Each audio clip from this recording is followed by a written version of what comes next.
In the newly released Old Piece update came an absolutely diabolical frame that is just stupidly strong for no reason.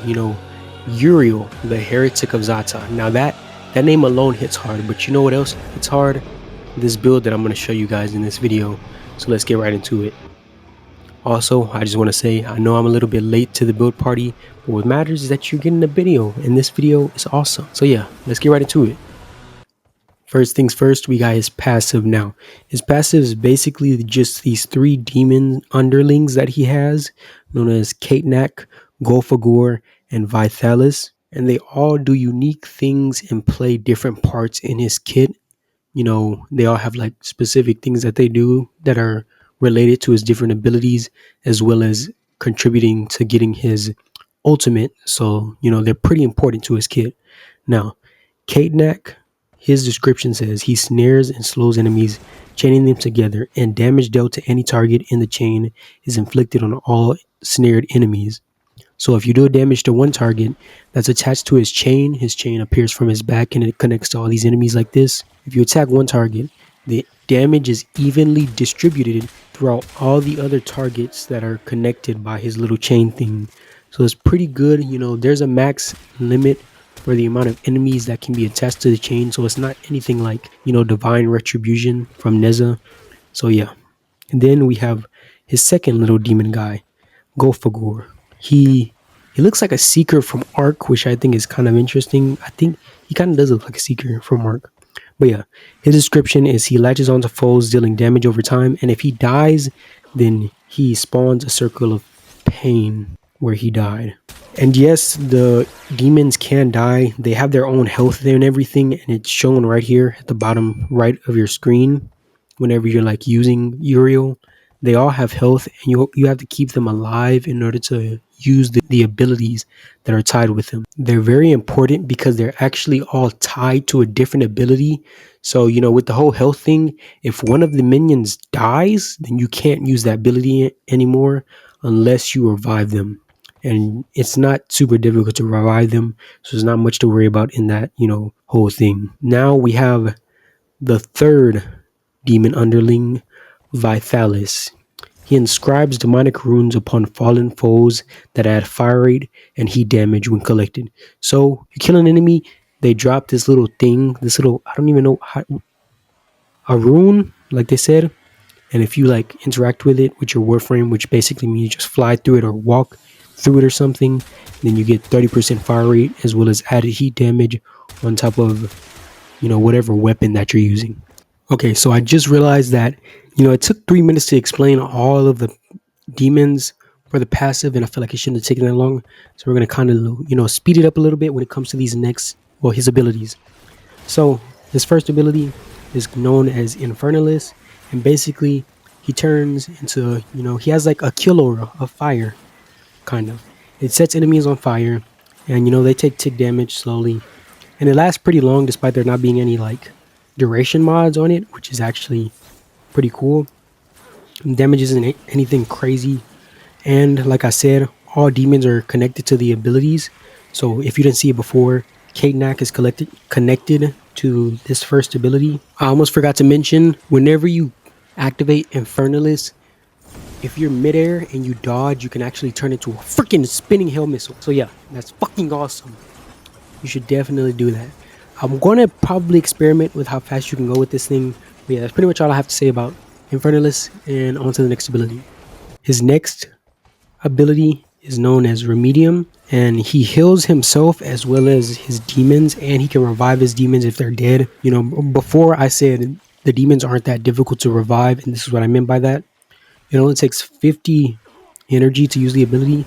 So, as long as you have energy, your demon should always be alive as well as yourself, because you actually get a bunch of shield from this. I think base without any mods or anything, you get like, how much shield? Like 300 shield, I'm pretty sure. So, you can keep yourself alive. If you're dying with Uriel, I don't know what to tell you. It's not that difficult to try with him. The demon that's attached to this ability is Golfagor. Golfagor, he's a cool dude. And there's also something that I didn't mention about Golfagor.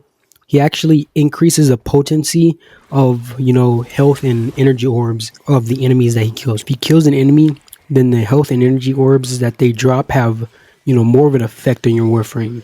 So as you can see here, you get 300% more health from one energy orb and 100% more energy. So yeah, that's pretty cool, pretty nice. Now, the last ability before we get to his ultimate is known as Demonium. And basically, he gathers the souls of his, underlings, and he basically sends them out, and they explode on contact with enemies. But they they seek out the enemies. Upon contact, they go big boom. It's nothing super crazy. It also grants damage vulnerability to the enemies that, got caught in the explosion radius, which is cool. And it only drains like 10% health. So, you're not freaking cooking your demons whenever you do this.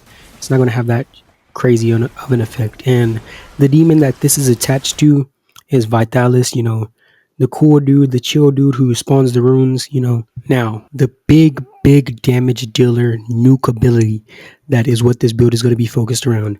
Brimstone. So getting his fourth ability is based around interacting with his companions. So, in order to get charged for the bar right here, what you need to do is if if he has some enemies chained, you can kill them. That'll give him the bar charge. If Golfagor is freaking face hugging, like a freaking alien movie face hugger, then you can kill that enemy and it'll give you charge. And if Vitalis, spawns the rune, then you can run into that rune and it'll also give you charge. And I'm quite sure that his third ability, where he like rips out their souls and then he sends them on to explode or make big booms on the enemies, that also gives you charge for the bar. So that's pretty much all of the ways to get charge for his fourth ability. Now, the description of Brimstone reads: Uriel and his demons create a growing ring of flaming brimstone, charging the ability by utilizing demon abilities. Yeah. I already explained that. So basically what this is whenever you use the ability, it creates this gigantic area of effect and it deals massive damage. Like, it continually adds heat procs, and heat procs can stack infinitely. So, if you have like 200 heat procs, then you're going to be doing big damage, which is basically what kind of happens. You get a bunch of heat procs on the enemies, and then it's just dishing out damage. So the damage is just insane. It really is insane. That's all of Uriel's abilities explained. Now let's get right into the build. So the build that I made, most of the mods contribute to range. So we have max range on it. And then we also have some duration as well as strength thrown in there. So his fourth ability can last longer, as well as it being stronger with the strength. So let's get into the mods and what exactly I have on the Warframe. So we have corrosive projection, so the enemies are a little bit weaker. We have cunning drift for range, blind rage for strength, primed flow, so you have more energy. I feel like you could also fit equilibrium somewhere into this loadout, but it's not necessary. We have Precision Intensify for more ability strength on the final ability. We have Augur Secrets for ability strength, of course, Stretch for range, Overextended for range, Augur Reach for range. Then finally, we have Archon Vitality for, the double heat procs on his fourth ability, or whatever ability you're using, really, because they all add heat except for the revival one. But yeah, now for the arcanes, we have Arcane Concentration, which just came out and is really good. It gives you more duration after you cast an ability. So that's really, really nice, especially if if you're using his fourth ability, it means it lasts longer. And since it lasts longer, all the enemies, they can walk in and die as long as it's still up. And then finally, the other arcane that we have is Moat Augmented for that little bit of extra ability strength, so you can have that, that damage popping. For the Archon shards, I literally just have 5 Archon shards that are all attributed to duration because I just want it to last as long as possible. Since you can only cast it once every so often because you have to build it up, I feel like it's best that you also mod a bit of duration in there so it lasts a little bit longer, so you can get, your abilities worth, or whatever you want to call it. And yeah, that's pretty much all when it comes to the build. I'm pretty proud of this build. I just want to say, this build is coming out like damn near a week after the update comes out, which I know is late, but A lot of things happened, and I'm just glad that I'm able to get the videos out for you guys. And that's pretty much all I gotta say. So, if you enjoyed the video, like and subscribe. I have some other videos coming out. There's other things that I want to go over. I don't really care that I'm late. I know that I'm late. I shouldn't have been late because most of these other people are already having their videos out. But what matters is that the video is coming out, and yeah, that's pretty much all that matters. Like I said in the beginning. But yeah, that's all I gotta say. And peace out. I'll see you guys in the next video. Make sure to like and subscribe. Don't forget to do that if you want to see more videos about things in Warframe. And maybe, I may or may not be making a second channel where I play other games. Because Warframe, you get a little bit of burnout when it comes to this game. But yeah, that's all I got to say. Like and subscribe. Peace out. I'll see you guys in the next one.